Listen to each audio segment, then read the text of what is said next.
Everybody, and welcome to our third Java tutorial. Your host is Delm Rex the Coder, and I do hope that you guys did enjoy the first two videos I released. I know the first one was a bit long, but it had to be done so that the introduction gets to be smooth, especially in terms of covering everyone. Cool. So now let's continue with the third tutorial, which is gonna be on loops. Let's discuss what we'll be talking about, or the things, or what we'll cover in this tutorial. We'll cover for loop. Well, in Java, there's different kinds of for loops, right? I'm just gonna cover the ordinary for loop for now, and then we'll cover the for each loop at a later stage. Then we'll do while loops, and I have nice exercise at the end just to put what we get to learn into practicality, because at the end we don't want to just know the concepts, but we want to use the concepts to build real life applications, right? So it's gonna be the start, but not really that amazing, but it can be improved, and I think we'll take a route of just improving the one that we have plus other examples, because at the end we're gonna get to a point where we take a little bit of a tour from theory and just practice. So we'll be solving complex problems, which is going to make it easy for one to fully grasp the concepts, right? So we'll get to that part. As for now, we're just going to cover the theory, and then once we get to a certain part that we know enough, and then we can start exploring as to what we can do with what we have learned. Cool. Let's start with the for loop, right? A for loop. What is a for loop? Well, a for loop can be defined as a loop that is used to iterate a certain number of times. There's different ways which you can define a for loop, especially this one that we're going to be discussing now, because with this for loop, you have to know how many times your loop iterates, but at the same time, there's a way to make your for loop just iterates infinitely, so, and we will get to that part as we go further. For now, we're just going to learn the basics of a for loop, then we will improve it and get it to a certain level, right? Cool. So let's look at the syntax for defining a for loop. A for loop, so you start with the keyword for, then you gonna open parentheses, then begin with the statement number one. So this statement is the statement you use to define a variable that is only accessible within this for loop. Outside this for loop, you cannot use this variable, right? So this is the initialization of a variable.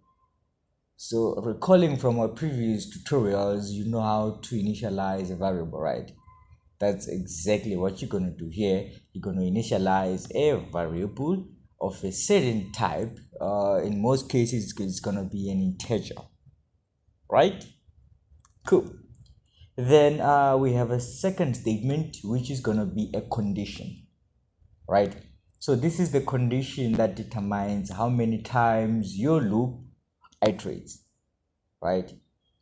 I'm sure by now you're guessing what the third statement is going to be. Now the third statement is going to be changing a variable that is being used in the condition so that the condition is met. So this statement is there to ensure that this loop iterates finitely, so not infinitely, right? And you will see that I forgot the closing parentheses there, and then I just opened the curly brackets for the code statement.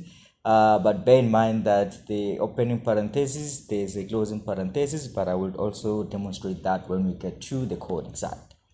Cool. Then what you have inside is the statements, right? What you have inside is the statements. Cool.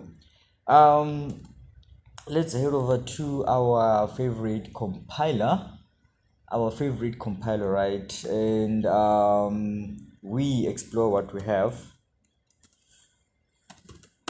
Cool.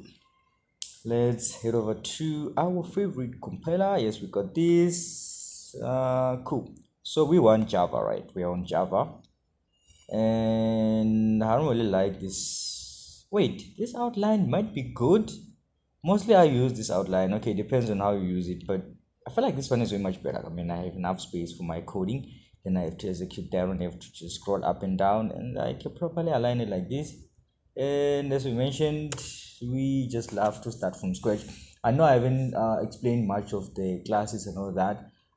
When we start with the object oriented concepts, we gonna dive into classes and explain them in full.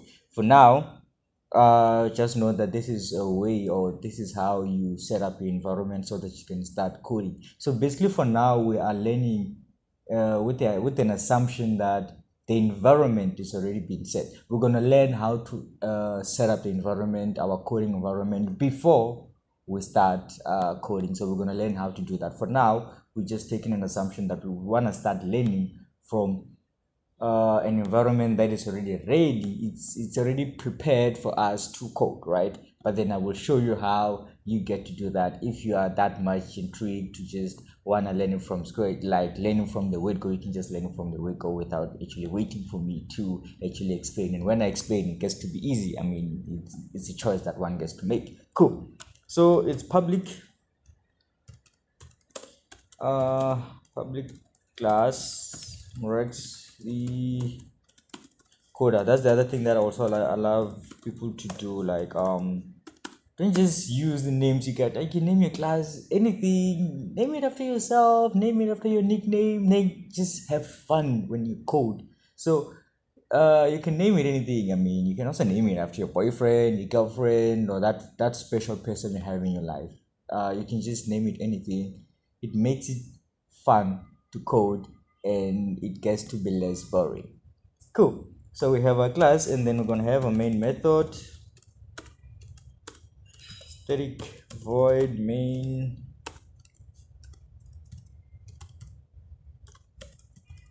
Cool. So we discussed the for loop, right? A for loop. So let's just do it there. So this is a comment as we mentioned before. Cool. So the way you start defining a for loop is you're gonna start with a for keyword, right? It's a for keyword. Then you're gonna specify the open and closing parentheses, and then inside we have those three statements, right? The first statement, you're initializing a variable. So let's just say int. Mostly you will see I. So let's just go with that. So you initialize I to 0, and then you have a condition. How many times do you want this loop of yours to run? Say we want this loop to run 5 times. So if we want it to run 5 times, I is gonna be less than 5, right? Because it's gonna start from 0. That's the first time. 1, second time, 2, and so on, right? Cool. Now, how do we ensure that this loop of ours iterates finite amount of time? So we do that by incrementing a variable that we created or initialized in the first statement, right? Which is I, and then we just increment. You can also decrement. You can do a whole lot of things, as I've mentioned in the previous tutorial where we learned about the assignment operators. You can just use those assignment operators, increment, decrement, but we'll get deep into them, and you will see as to how everything begins to fit in together to create a more complex program, which is not really that complex, but then if you are able to break it down step by step, break down each and every pieces, it gets to be easy for you to actually see what's really happening with the code that you have. Cool. Let's just display. We'll use print line on this one.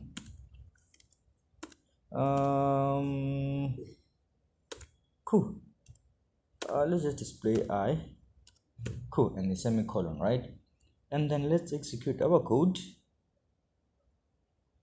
There we go. We have a mistake there. As I mentioned, my slides are not really syntax based. I don't even know why I didn't really place them in proper syntax. But then what's happening is that you're not supposed to use a comma but a semicolon, because it's a statement, right? After each and every statement, you end the statement with a semicolon, and that's what I forgot. And I do apologize for that, in terms of someone who just got confused based on the slides, right? Once we finish with that, we'll have a program. And one other thing that I also want to emphasize is that don't be afraid to get errors. I know it's it doesn't sound right when someone says that don't be afraid to have errors in your code. Yes, don't be afraid to have errors in your code, because the more you get to have errors in your code, the more you get to see, oh, this is the legal way. Because we'll talk about syntax errors and runtime errors as time goes on, like this compile error, syntax error, and then we have what's that one, logic error. So the logic one is when your code is running but not doing what it's supposed to do. But for now, the one that I just did now is a syntax error. Like I didn't follow the legal way or the legal syntax for the for loop and ending statements, like in Java, right? You use a semicolon to end a programming statement. So as I've mentioned in the previous tutorial, okay, I wouldn't say my slides were wrong, because I said statement one, you know how to end the second statement. So I just divided my for loop in such a way that you get that this is the first statement. You know that when you have a first statement, you end it with a semicolon, and then you go to the second statement, you end it with a semicolon, then the third statement, but you don't have to end it with the semicolon because it's the last statement in your for loop, right? That's just that. And apart from that, you might also wonder why we're not actually ending this. This is because this is going to be always running every time. So when your for loop runs, right, the first statement only runs one. You initialize and that's it. The second statement and the third statement are always going to be ran. So it's going to increment, check the condition, increment, check the condition until the condition is not met. The loop will be continuing to run. All right, cool. So as we discussed, we just want to create a for loop that iterates 5 times. All right, this is a loop, right? It starts with 0, that's 1, that's 2, that's 3, that's 4, and that's 5, right? Cool. It iterates 5 times, but then it starts printing from 0 because you mentioned it to be 0. If you wanted to count from 1 to 5, you would just say, okay, I want you to be at 1, but then you will do something else there, right? Playing around with those operators we discussed in the previous iteration, right? Less than or greater than. No, less than or equals to. Here I meant to say. So it's less than or equals to. And then if we run it again, now it's going to start counting from 1 to 5. And ladies and gentlemen, congratulations, you've just mastered a for loop. Was it hard? Surely not, but then it will get complicated as time goes on.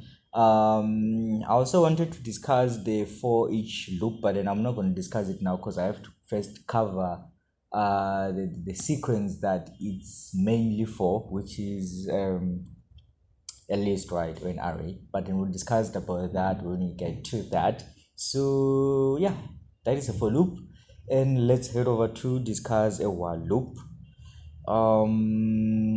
Cool. Let's discuss a while loop. So just like a for loop, a while loop has different kinds as well, which I'm gonna discuss in this time because it doesn't really want something that we haven't learned yet, right?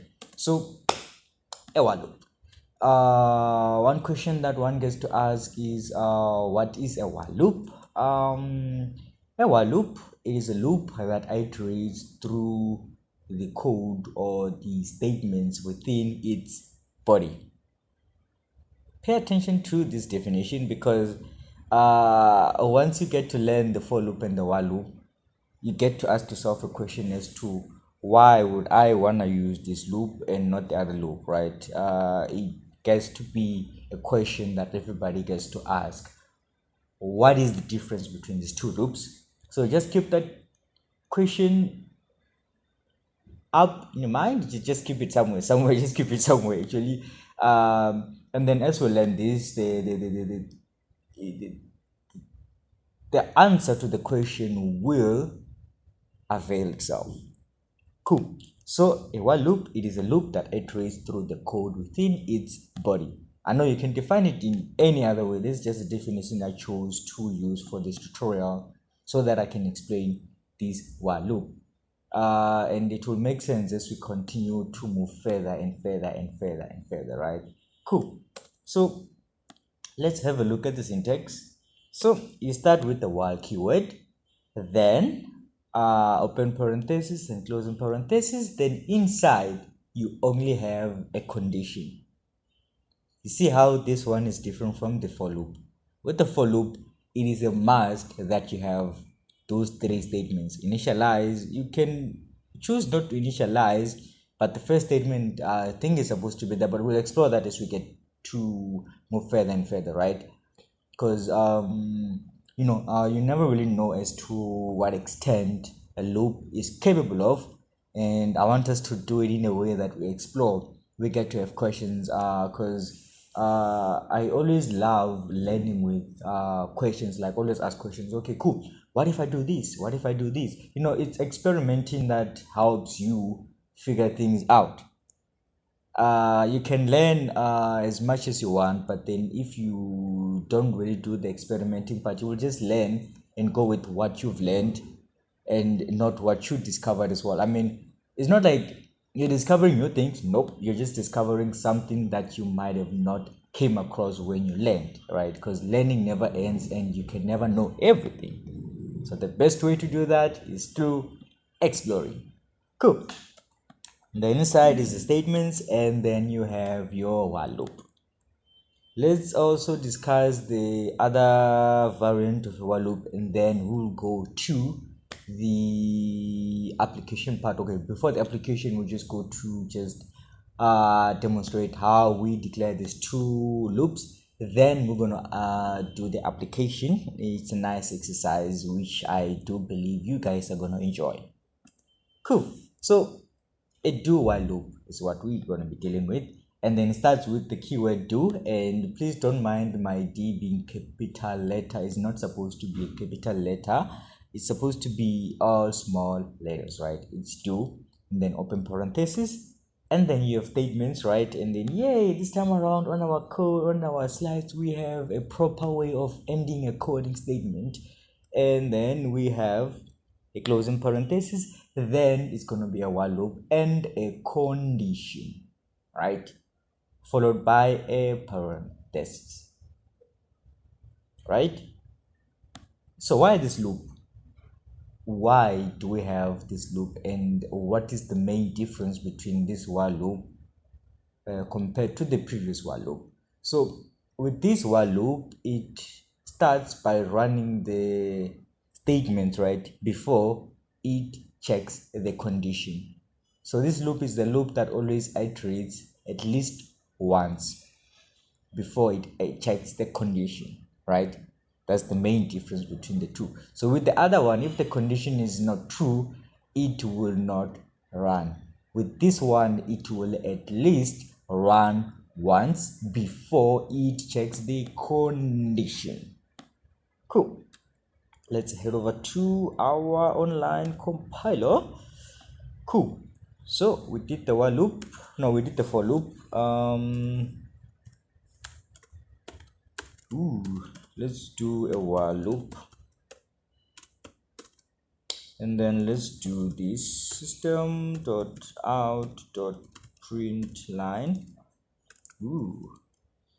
There we go. And then this is a while loop. I don't really like their red in terms of this color. It's not so nice. Let's enable dark theme and see what happens. Is this fine? It changes my keywords to something else. Nah, it's not so nice. Let's just keep it this way. It's nicer for the keywords, but not so nice for the text. But let's just keep it this way for now. Cool. Yep. And then the way you define a while loop, it's a while keyword, then open and closing parenthesis, right? and then you're going to provide a condition, right? You're going to provide a condition. So say we want to do the same thing as what our for loop is doing. It's just iterating 5 times, right? So we'll have a variable. Let's just define a variable outside our loop, because obviously we can't do it inside, because we have to have a condition to make before we run this loop. And then we'll just say num is equals to 1. Cool. And then what we have is we want num to be less or equals to 5. Cool. So what we want to do, the first statement will be to print. It will be to print that first num. But then now you might have realized something. Now if you run this, our loop is not going to end. It's just going to iterate over and over and over again. So we need a way to ensure that our loop is finite. Right now we've defined an infinite loop. So to define a finite loop, we have to have a condition that is going to be changing this variable, so that the possibility of this variable actually meeting or not meeting this condition gets met. Because now it's just 1, right? If it's always 1, it's always less than 5, right? It can never, no way can 1 be less than or equals to 5. So in order for us to do that, we have to have the third statement, but it's part of the body of this loop, right? So it's num, and then we increment, right? Let's execute this and see what happens. You see we have 1 2 3 4 5. That's the for loop. And then with the while loop, right, this is the text we have, and then we have 1 2 3 4 5. So you started to notice something else about these two loops, right? You can do same applications with the same loop. You can do the same application with the same loop, right? So that's one of the things which you will learn as you go further, that in terms of the loops, or in terms of this for loop and a while loop, they get to be different in some way, but at the end they can be used to do the same thing. Cool. Now let's check out the for the do while loop. Do while loop. Cool. So you start with the keyword do, and then it's open and close in parentheses. Then inside you have the statements, right? So say I just want to have the same thing, dot print line. So we have the same thing, right? We have the same thing, we have the same thing, we have the same thing, right? Cool. So we use print line. Cool. We have print line, right? But then you notice that we define a variable there, right? But then this variable was also accessible within this loop.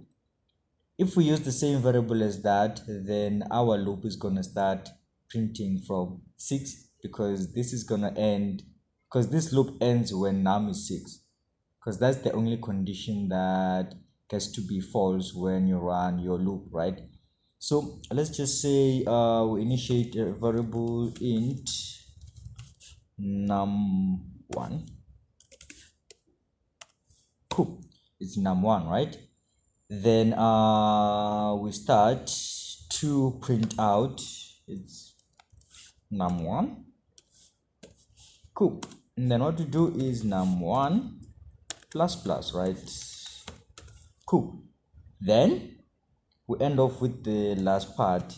It's a while loop, so we shouldn't forget the while keyword. It's a while loop, and then it's num1 less or equals to 5, right? And then this time around you end with the semicolon. With this one you didn't put a semicolon there, because this is just a loop, and then this is the body and the statement end. With this one your condition is outside, so you have to end that statement. Cool. And let's also do that nice thing of ours, system dot out dot print line, and then it's do while loop, right? It's do while loop, and we execute. There we go. We have a nice output. Cool. There we go. So this is a for loop. I should have just added for loop at the beginning just to make it more nicer, but then we know that the first one is a for loop. Then we have a while loop. Then we have a do while. But then you will see that this do while loop starts from 0 because we initiated our value to start from 0. But if you want it to be the same as the other one, you would just change this to 1 and then you initiate. Or you could just do this, right? Instead of doing it that way, you could just move, you can just remove, you can start by incrementing before you use the loop. So you start by incrementing before you print the value. That should convert it to the same as the other ones, and we can check it up.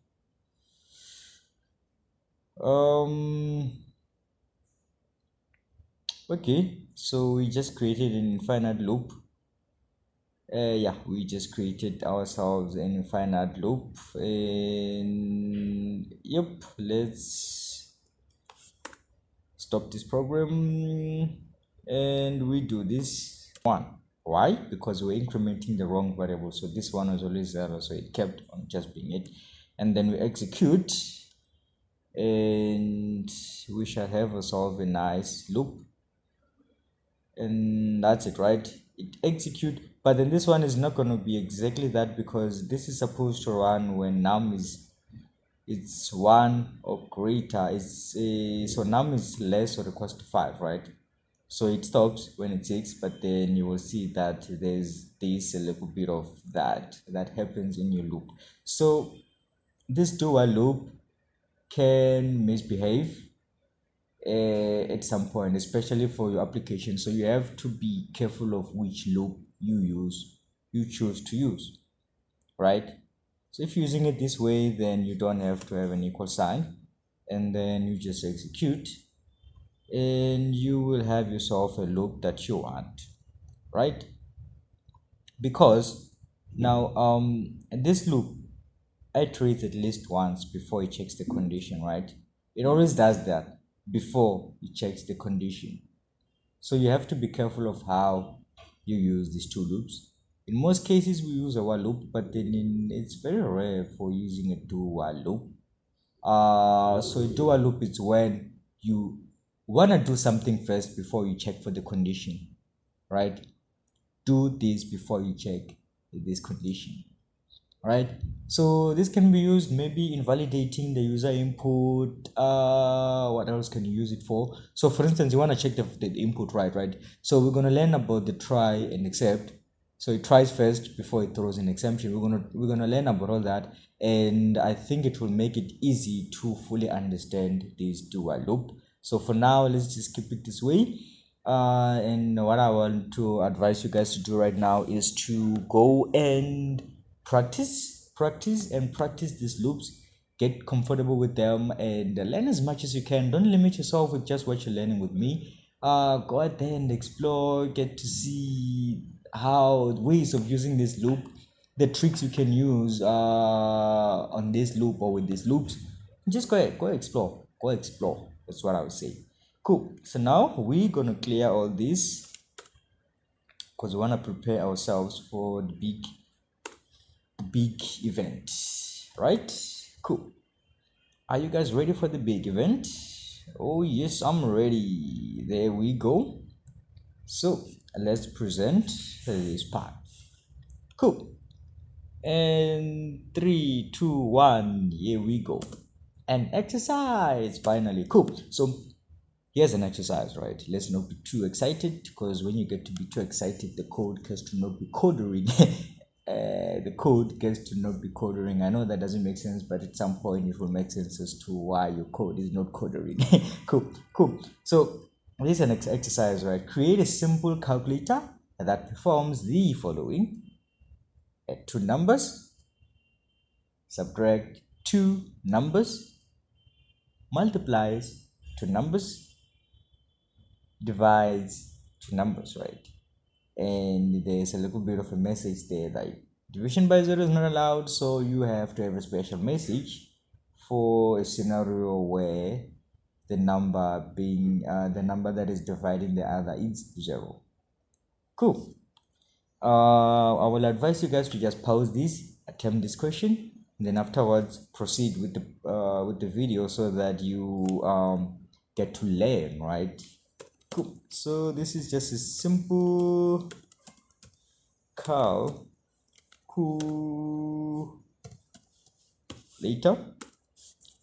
Cool. It's a simple calculator which is just gonna be created just using conditional statements. But what I want you guys to do after this is to use the information we learned, or the loops that we learned now, to apply them on this application. So for now, this is just the first very basic calculator version of it. The new version will be you using a loop. So instead of just asking once and calculate and be done, loop through, get the user input, and loop through and loop through and loop through, right? So that you get to explore.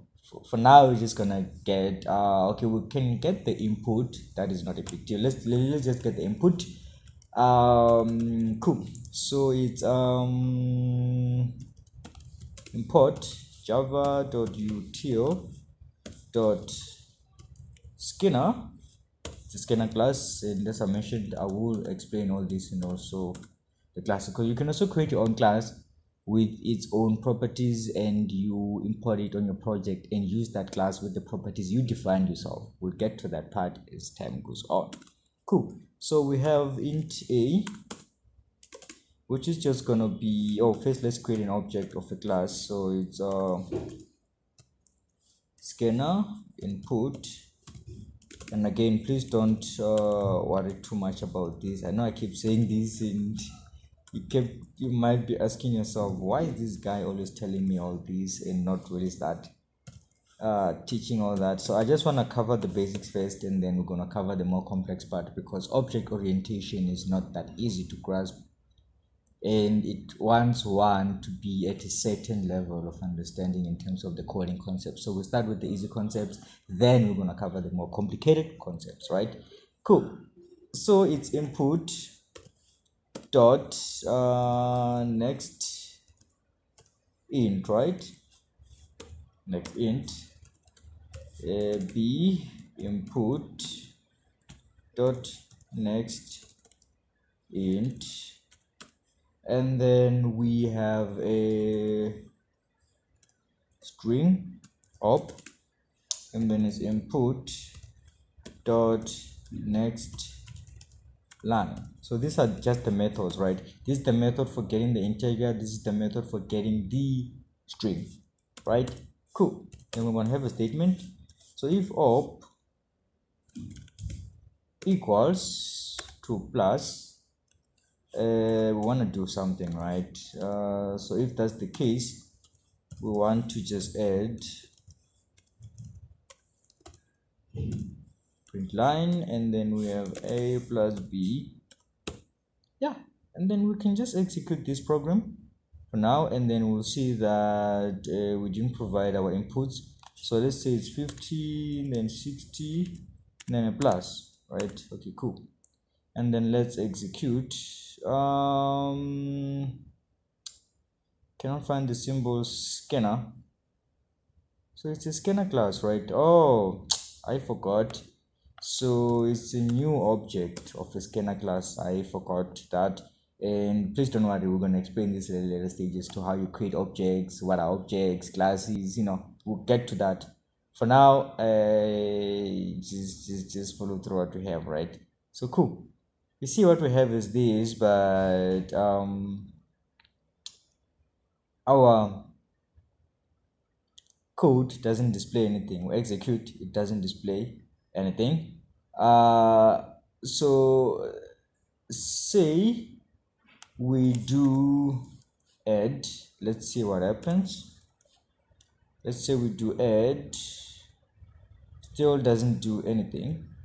Cool. So reason being that when you compare strings in Java, you don't precisely use this method. This is mainly for integers or numeric type, but then for this type you use dot equals, We'll discuss the string methods at a later stage.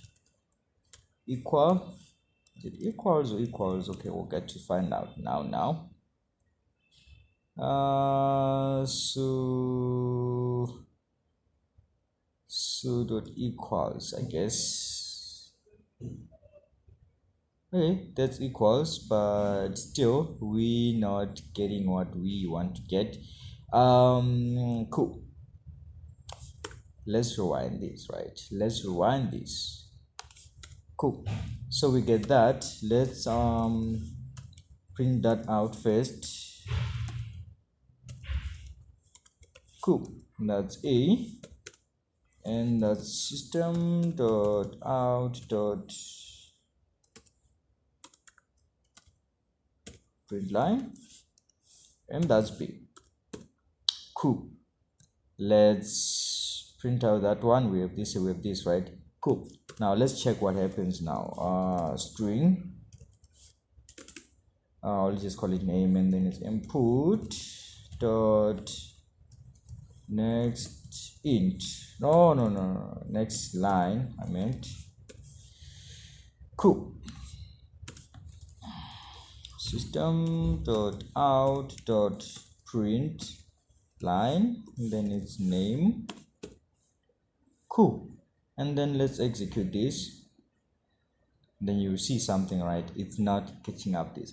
The reason being that this is actually capturing something that we don't want. So let's just name this end line,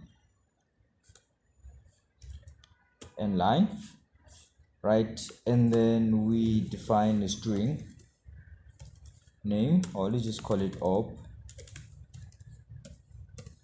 input dot next line.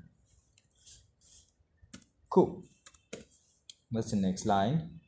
And instead of printing name, we're gonna print op, right? And we execute this, and then now you see we have this. So the reason is that it reads, so the next int reads, but it doesn't read the next line or escape character. With the next line, with the string, it reads also with the escape character. I think when we get to discussing all these methods and how each method works, we will be able to discuss why we get to have that. So for now, we just need that line there, and we can just leave it there and execute. I think it should work. There we go, it should work. So this is just getting rid of that end line, and then we read what we want to read, right? Cool. So now once we have that, we can just start. So if op is equals to add,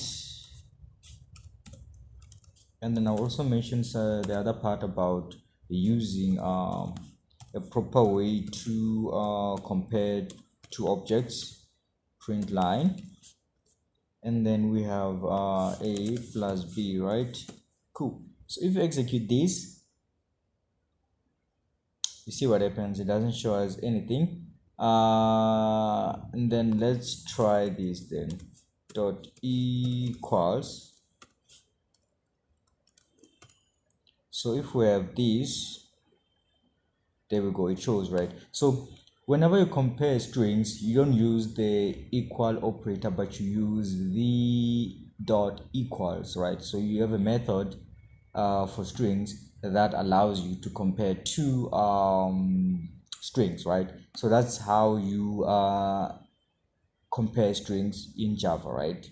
Yeah, I know sometimes it gets to be complicated, but we'll talk about this at a later stage. But then for now, just know that dot equals is what you use for equals or strings. But then when it comes to numeric types, then equal sign makes more sense, right? Because you might have been surprised. Okay, we said equals. This is supposed to be giving us what we want, but then it's not giving us what we want, right? Cool. And then let's go to, okay, let me skip the subtraction you will do, multiplication you will do, but I want to do this one, the division one. Dot equals div, right? It equals div. So if that's the case, then you're gonna have a nested if. So you're gonna have an if statement in between. This is just to check if b is not equals to 0. If b is not equals to 0, then you're gonna return the division of the two numbers, print line, and then you have a over b.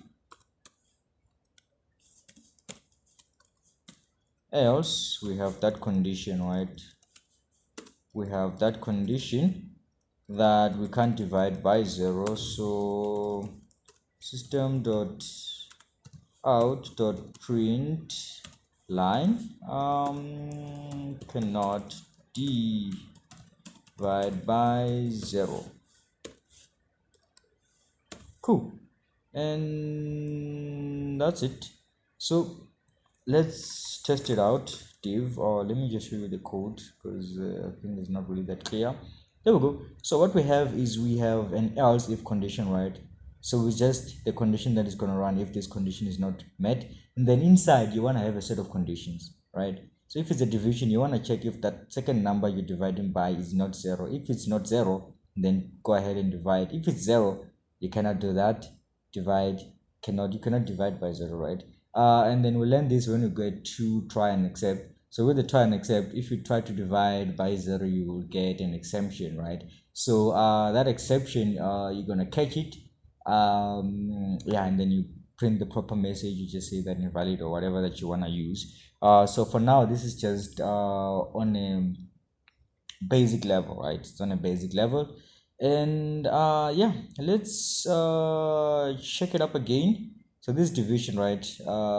We divide, it gives us 0 because it is performing a integer division. No, yeah, it is performing integer division, so it's just taking that. So if we want, we could just say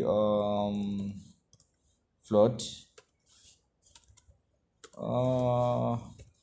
float, and then we just convert one of them to float, or you can just also convert the other one to float as well. Yep, and then you have yourself a float division.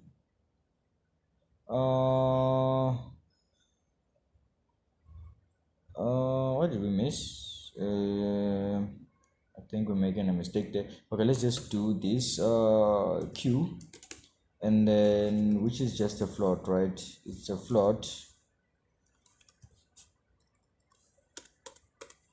It's a float. Then we say a divided by b, that, and then we just gonna print out what we have there, which is just q. I think this should work. Let's go.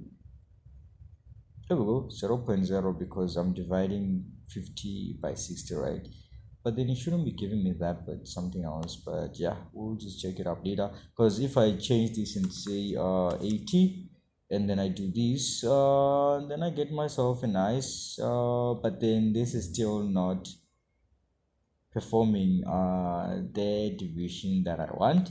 So I have a task for you guys. Remember from the previous, we talked about operators, right, and division, all that. So perform the float division on this part. So apply what we learned in the previous tutorial and have it. If you encounter any problems, just leave a comment, and I'll make a separate video just for that part, and we just solve this problem using that method.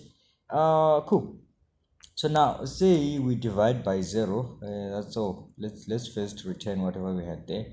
So this is 60, and then we are dividing by 0, right? If we divide by 0, we should get a message that you cannot divide by 0. That's what I wanted to emphasize, that you can create. This is just a simple application, right? It can be more, it can be advanced such a way that you can just keep asking, which is what I gave you a task for, to just do use a loop to always ask for the operations, right? And yep, that brings us to the end of this tutorial. If you did like the video, do leave a subscribe. If you subscribed, hit like button and leave a comment and let me know what you how helpful you found the video to be. And yeah, We shall see each other in the next episode of Java tutorials.